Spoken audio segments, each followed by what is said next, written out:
हज़रत उस्मान गनी का दौर था और उस दौर में एक शख्स जो था, जो अल्लाह को नहीं मानता था, जो खुदा को नहीं मानता था, वो आता है और लोगों से एक सवाल करता है। अब उसका सवाल सुनिएगा। वो सवाल करता है कि ए मुसलमानों, मुझे ये बताओ कि कुरान के अंदर एक आयत है जिसमें अल्लाह ये कहता है कि मैं हर चीज़ पर कादिर हूँ। क्या ये आयत कुरान में मौजूद है? वो लोग कहते हैं कि बिल्कुल ये आयत कुरान में मौजूद है। फिर वो कहता है क्या ये सच है? आप लोगों का इस पे ईमान है? वो कहते हैं लोग कि बिल्कुल ये सच है, हमारा ईमान है और कुरान में एक बात है, वो झूठ कैसे हो सकती है? वो कहता है एक दफ़ा फिर सोच लो, क्योंकि इसके बाद मेरा एक और सवाल है।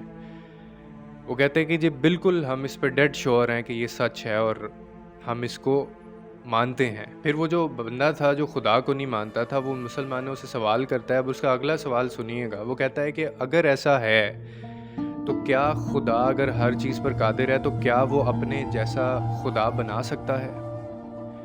अब बड़ा अजीब सवाल था और उस पे लोगों का जो है वो रिएक्शन ये आया कि अगर लोग कहते कि हाँ ऐसा है तो फिर तौहीद ख़तरे में थी, और अगर लोग कहते कि ऐसा नहीं है तो फिर कुरान ख़तरे में था।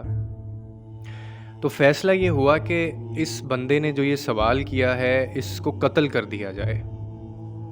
जब उन्होंने ऐसा बोला लोगों को, तो वो जो शख्स था जो अल्लाह को नहीं मानता था, उसने कहा कि ऐसा करने से मेरा सवाल ज़िंदा रहेगा, मैं बेशक रहूँ ना रहूँ, मेरा एक नज़रिया जो है और मेरी एक जमात बन जाएगी और ये सवाल लोगों तक भी पहुँचेगा और बहुत सारे लोगों ने ये सवाल सुना है और आप इसका जवाब मुझे नहीं दे पाए।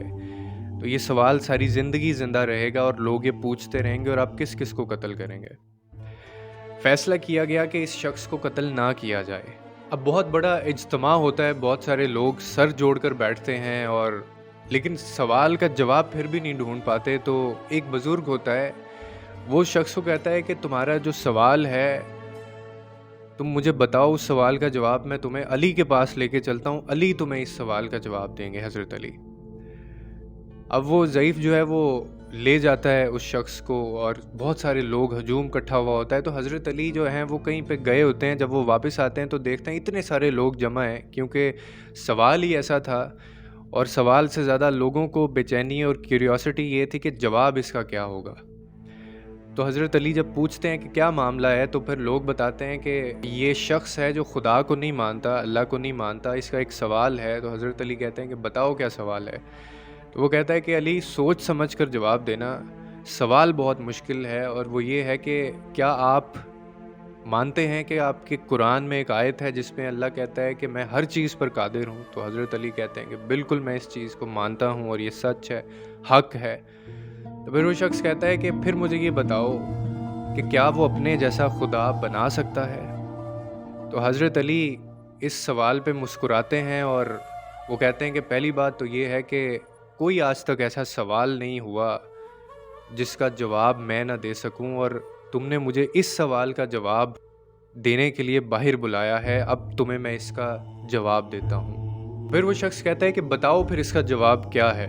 तो हज़रत अली फरमाते हैं कि हाँ, मेरा अल्लाह अगर चाहे तो और खुदा बना सकता है, बल्कि कई खुदा बना सकता है, लेकिन फिर भी वो सब अल्लाह की मखलूक होंगे, खालिक फिर भी मेरा अल्लाह ही होगा और अल्लाह ही रहेगा। अब ये जवाब सुनकर लोग तो हैरान होते ही हैं, साथ में वो शख्स भी जो खुदा को नहीं मानता वो भी दंग रह जाता है और कहता है कि अली बताओ तो सही, ये इल्म कहाँ से सीखते हो, ये इल्म कहाँ से आता है कि यहाँ पे मेरा सवाल जिसका कोई जवाब आज तक नहीं दे सका वो ख़त्म होता है और तुम्हारा जवाब शुरू हो जाता है, ये इल्म कहाँ से सीखा है? तो हज़रत अली आगे से कहते हैं कि ये जो लुआब है, ये जो तरबियत है, ये मुस्तफ़ा की, हज़रत मोहम्मद सल्लल्लाहु अलैहि वसल्लम की है कि अली दुनिया के कायनात के राज खोल कर रख देता है। ये तरबियत जो है वो हमारे नबी करीम सल्लल्लाहु अलैहि वसल्लम की है, मुस्तफ़ा की है। वो शख्स आगे से चीख कर बोलता है कि जिसकी तरबियत से, जिसके लुआब से अली बनता है, तो वो ख़ुद कैसा होगा? और फिर आगे कहता है कि उस मुस्तफ़ा का जो खुदा है वो कैसा होगा? तो ये लोग थे और ये उन लोगों की तरबियत थी, और वो जब जाते थे, जब वो बात करते थे, تو بے شک کوئی شخص جو خدا کو نہیں بھی مانتا تھا وہ مجبور ہو جاتا تھا اس چیز پر کہ وہ خدا کو مانے اور ان کے آگے بو ڈاؤن کرے۔ اور سب سے بڑی بات کیا تھی کہ جس طرح سے اسلام انہوں نے پھیلایا تھا، جس کردار کے ساتھ اور جس لیگیسی کے ساتھ، یہ طاقت تھی ان کے پاس کہ کوئی بھی شخص ان کے آگے سامنے ہوتا تھا تو وہ ٹھہر نہیں پاتا تھا۔ یہ شان ہے میرے اللہ کی، اور یہ شان ہے میرے نبی پاک صلی اللہ علیہ وسلم کی، اور پھر ان کی جن کی انہوں نے تربیت کی تھی۔ امید ہے آپ کو اس واقعے سے کچھ نہ کچھ سبق ضرور ملا ہوگا، اور آپ کو پتہ چلا ہوگا کہ ہم جس کے امتی ہیں اور ہمارا جو خالق ہے وہ بے شک ہر چیز پر قادر ہے۔